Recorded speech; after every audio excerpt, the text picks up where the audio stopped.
Good morning, it's Grandpa Butler. What we've been doing since September of 2021 is occasionally doing these drawings, pen and ink, and watercolor crayons, sometimes just the crayons themselves. When I was doing this with some grandkids, one of my daughter-in-laws observed my peripheral neuropathy didn't interfere with this kind of art, number one, so that other people may be interested. But number two, that it'd be fun to show grandkids some of the ways I did some of my art. So we would do pen and ink drawings, and then we would color the main object, and then we'd quickly get in a background here. So this morning, above in the big Cottonwood Canyon outside of Salt Lake City, Utah, there are three lakes above the Brighton ski resort: Lake Mary, Lake Martha, and Lake Catherine. Martha is covered by the hills here, but Mary is here and Catherine is here. And this perspective is when you're hiking between the Brighton ski area over into the Alta ski area in Utah. So what I've done already is I've put some colors here of the sky, some periwinkle along the horizon, some sky blue, and then some regular blue up here, and a little bit of those same colors in the lakes. And so we'll do those first. These greens are going to be used for the hills, mountains, and a lot of the most of the greenery in the foreground here. And we have a yellow ochre and an English red for these rocks, beautiful rocks over here on either side. So let's get started with the painting part here. Now, a couple advantages of watercolor crayons is that they're ecologically sound. You waste hardly any water. I've used the same cup here for 3 or 4 paintings before I ever change it, and even then it's not clear that I should change it. So another nice thing about it is these are very portable kinds of art supplies, so I take them when I go out hiking and backpacking. Quite easy to whip out and do some art with them. A little bit more so than when I used to take my other more traditional art stuff. I have not been doing this watercolors long, but I've always found it's fun to express oneself. And I want you grandkids and your friends to be able to find your abilities to express yourselves too in the kinds of arts that you do. So here I'm doing Catherine, up here, and now we'll come back and do the hillsides up here. So for these most distant mountains, I'll put them in this sort of dark blue-green color here. Triangles, and we connect the ridges like that, and come down in here. And for closer up, I'm going to use sort of our various moss green colors here, one along the ridges here,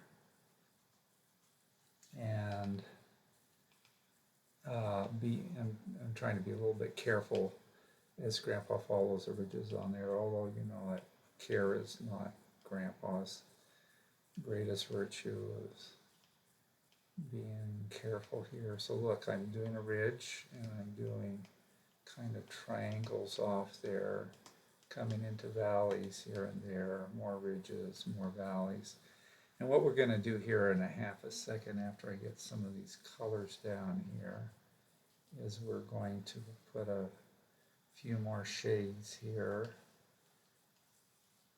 and it's a shade that's like that. Here's close. virtually identical, but not quite. So we'll come in here. And so this is in kind of late summer. Leaves haven't turned on the deciduous trees, but nonetheless, most of the snowpacks have melted. And in the photograph we're working from, at least they're not a thing, not an issue. So let's just work here. Try and get this up here. Maybe more bright in the distance than I wanted. So what if we take a sort of tissue and get up some of that pigment there? And what if we run some of the pigment over here into those distance? Yeah, sort of nice interior coloring we can show there from the same mountain tribe as one another. So again, except occasionally for lakes and skies and sometimes sea, Grandpa always leaves some paint pigment behind.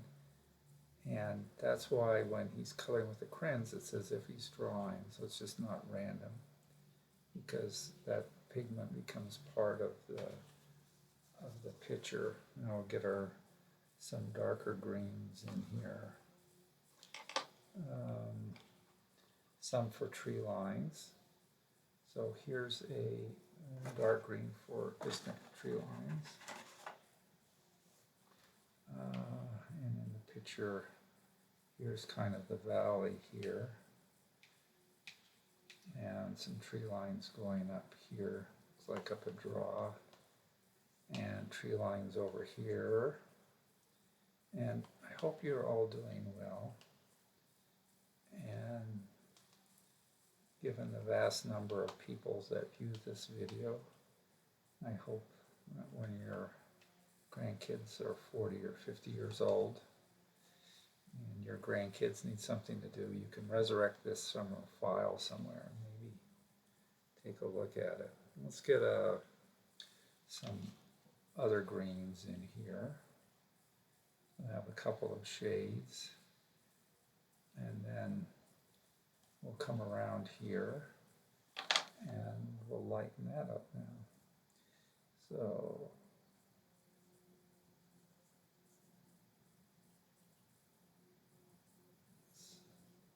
we pull these colors up into the valleys as we see the kind of valleys and ridges in the picture here. And as Grandma is trying to help Grandpa with his paintings and pointing out that we really don't want to put in every detail, because number one, it's frustrating, and number two,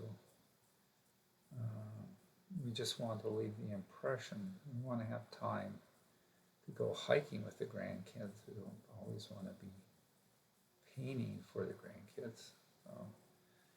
Okay, so that's kind of a good thing. Next, we're going to try and get some of the trees in. And you can see I've inked a lot of the foreground trees in. And I'm going to do single up and down strokes, sort of indicating the center of the tree trunk where it would be, and come back and put a few other different kinds of greens here. Right, there's a hillside. Here are trees on a cliff over the valley here that blocks the view of Brighton itself. This is a beautiful little community. And here we're going up the hillside here. Now, in addition to these explicit trees that we have inked in on this hillside, of course, we'll do a lot of spontaneous trees here and there, and get some other greens in here too shortly. anything that's supposed to be a tree there. It is now anyway. How's that? That is. So you can see when Grandpa was quickly putting them in, and already my hand is shaking a little bit less than it was when it started. But that's okay. I actually don't notice that when I'm thinking about painting and getting things in here. I really don't know. And so because I'm pressing it in like this, I think that feel like I have more control with my shaky hands than I would if I had a brush and was doing it here. So these are little tiny strokes over here because these are far away. These are longer strokes. The longest strokes are in the foreground because those trees are closest to us, okay? And now let's go and put some green in here. And so we put a little bit of green in here with our trees, up and down strokes here. Dark green and a regular green here. Lighter greens will be for the hillside. When Grandpa Butler was a student at Murray High School, the counselor called him in and he said, you have the lowest score in the Murray High School in the eye-hand dexterity test, and so we want to discourage you from being a machine operator. We don't think that's your calling in life. And so that was okay. At the time I was working in a hospital as an orderly and in housekeeping and later on in respiratory therapy. So I wasn't disappointed. And unfortunately the eye-hand scores didn't matter much to admission dexterity scores at the University of Chicago. Okay, so we're doing the trees here, right? So Grandpa's trying to also brush. Okay. Calm down my troubled hand. You think I'm nervous? Sometimes it spikes here when I'm trying to do all this stuff real time online. The sort of neuropathy shaking here. Peripheral neuropathy. But I find that this helps, doesn't interfere, and I feel like it actually helps. So here we've got the trees in, and next what we're going to do is put the rocks in, and then we'll get the grasses in here. Okay, so the rocks, it's going to be done with this ochre here, ochre color, and it's a beautiful color for any of your artwork. And so, and these rocks up here above in the canyon are just gorgeous, gorgeous things. And so, again, Grandpa's trying to stroke the crayon in the same way he would do drawing, and so he wants to highlight and that's a big rock in the lake. And there are a few more rocks, but I haven't tried to emphasize them so much. Okay, and now my English red for sort of highlights here. And because it will mix in a little bit with the ochre colors and help. Crimson is also fun to do here, and one of my favorite go-to colors when I'm doing these watercolors. And a little bit of that in there, so these rocks don't feel like they're disinherited from the ones on the west side. These are the east side rocks, and these are the west side rocks, but they get along, unlike some groups. Okay, so let's color those up.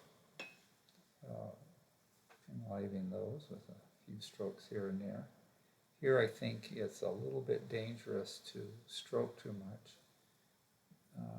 Sort of practice, how you want to do it. But if you stroke too much, the colors, you want them to mix a little bit, but you want to leave them sort of two colors. And then the mixture of the two and not N that ends up being one, because everything got smeared together in a single kind of stroking here. And you can see here and there my brush is falling out of bounds, and that's no problem. That's part of life. Okay, so I like those colors. The lightest grass greens we'll have coming into the lake with distinct lines like this, and then the other greens, so we're trying to, the way we stroke it in, kind of indicate the flow of the ground. And then our other slightly darker but still light greens for grass we'll have coming down this way here on towards the lake here. And then in the distance, these greens here, more level strokes. And then coming up the hillside here. And I think maybe on the lake down here, okay, so we already have light ones and slightly darker I'm coming in with. And get kind of a variegated look. I'm going to put some light down here just to highlight the distinction between the grass around the lake and the surrounding greens. Okay, let's see how far this has gotten us. Dip our brush here. This is a very portable brush. And what we want to do with our very portable brush is dab through here.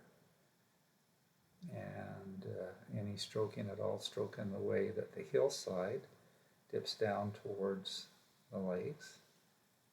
And if we leave any impression at all, we want that impression of the ground flowing kind of in that direction. Okay. So working left to right here.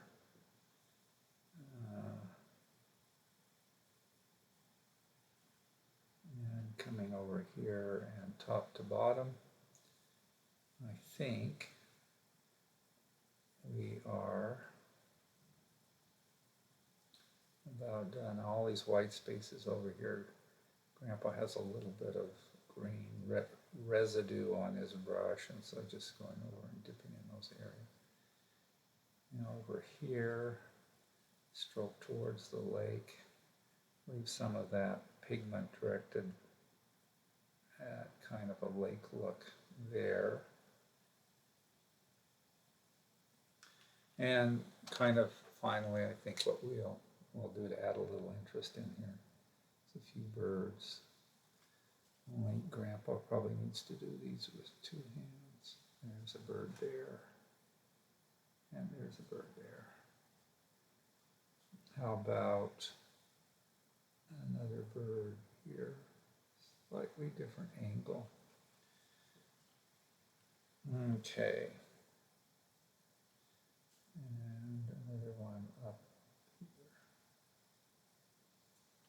Okay, I think that's it. Thanks for watching today. Love you guys a lot. Take care. Be kind to one another. Bye.